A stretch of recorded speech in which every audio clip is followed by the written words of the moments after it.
waaye nag Bassirou xam naa nag tey moom dinaa doyal mais est-ce que yéen waa PASTEF est-ce que vous êtes bien placé aussi pour donner des leçons qu'on se comprenne bien ce que Aliou Dembourou Sow a fait voilà c'est inacceptable, c'est à condamner.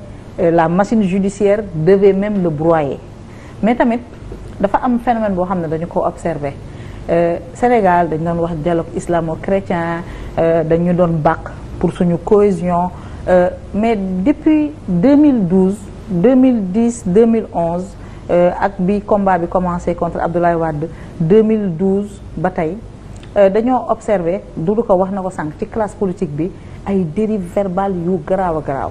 Même Ousmane Sonko s'est signalé dans ces dérives verbales on se souvient tous ba ñu ko génnelee ci campagne bi mu jegee sa déclaration là concernant les chefs d'État qu'il faut fusiller. ba may faatu du ma transhumé sànq wax naa ci sa benn confrère ma ne ko xam lu ñu waroon def ci code pénal ñu dellu si waat peine de mort rek pour transhumant yi ñu ne ku transhumé rek dañ la yóbbu au poteau rey la. transhumance moom def ci code pénal rek ku transhumé rek ñu fetal la nga dee ndax ku transhumé amoo jom.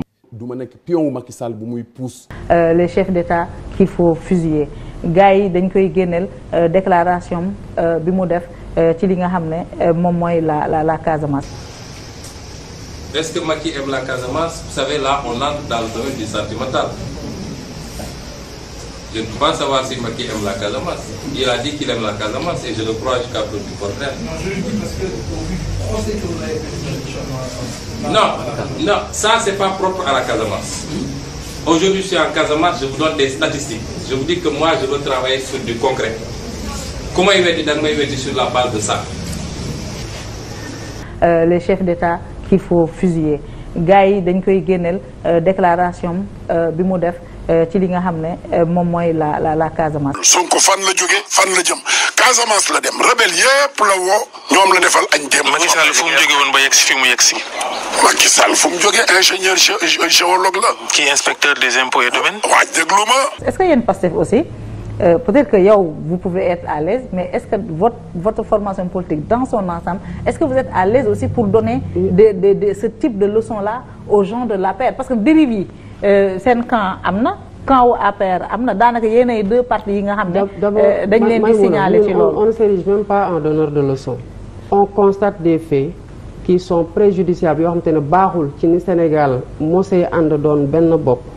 ñuy wax ne Sénégal benn bopp la kenn mosu ko xaar ñaar ñu gis ne am na loo xamante ne day andi féewuloo bi ñu wegg ci xeet wala ñu wegg ci leneen wala ci waaso ñu di ko dénoncer loolu duñ ci mos a dévier boo waxee nag 2011 ñëw ba 2012 2013 politiquement on n'était pas né.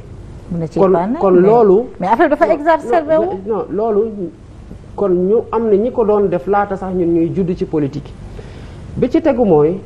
Le propos bi nga wax sànq c'est un propos qui a été dit dans un contexte qui a été sorti de son contexte tourneboulé ci période pré-campagne pour mettre Ousmane Sonko en mal contre l'opinion lu ñu ci doon wut mooy lan mooy fexe ba rompre la communication de façon. Mais il l'a dit. Non mais justement mais.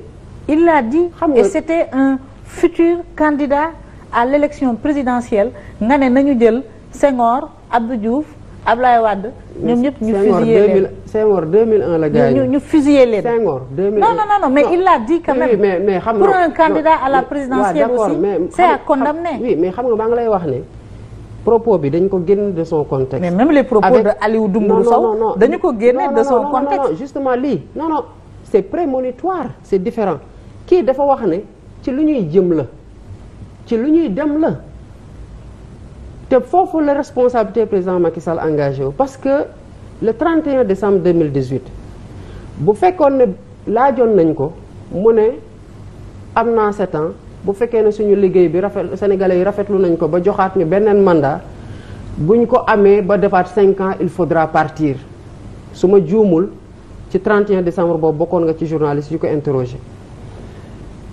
31 décembre 2019 fekk na am na mandat ba pare ñëw mu ne du wax oui du wax non malgré le fait que avant campagne électorale bi bind na livre woowee ko Sénégal au cœur maanaam Sénégal moo nekk ci xolam kon bu nekkee ci xolam nu mu ko fekkee ci jàmm noonu la ko war a delloo wala ci état bu ko gën mu ñëw ne du wax oui du wax non mu bàyyi un flou sur une supposée ou prétendue troisième candidature loolu moo waral tey dans son camp ku wax affaire troisième candidature dans le sens de d'accord nga ci dara du la ci dal te loolu moo commencé andi les enchères dans les propos te moo tax kii wax li tax li kii wax ni graw dafa nekk lu ñuy xaar ci kanam te gis nga tey ay mouvement citoyen génn ne bu Macky Sall waxee troisième candidature ñun dinañ jóg duñu xaar te dinañ organiser la résistance nationale kon loolu mënuloo ko méngale lenn loo xamante ne. non du méngale non mais le contexte n'est pas le même parce que li nga xamante ne mu ñuy xaar dans 2 ans 3 ans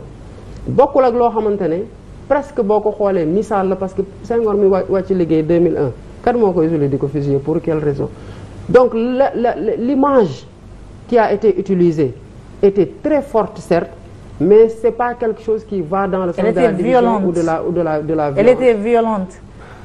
On peut dire ce qu'on veut mais benn constance dafa am ñi jiite réew mi on leur doit respect et considération on ne peut pas parler de Senghor Abdou Diouf Abdoulaye Wade mais xam nga jox Macky Sall en disant que il mérite d'être considération moo tax gis nga bi loolu amee ñu jéem di xam loolu pour féewale son président. Mais vous reconnaissez que la déclaration était violente. Elle n'était pas violente. Elle était violente. Elle a été sortie de son contexte.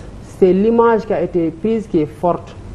moom bu ñu defee loolu dafa jël téléphone am woo Abdoulaye Wade Abdoulaye Wade lan la ko wax boo demee nga wax leen man maa ngi lay soutenir parce que li ngay xeex nii bi ma tolloon yow ci ay at nii laa ko doon xeexee wala nu ko raw léegi le problème. Alors ñu avancer.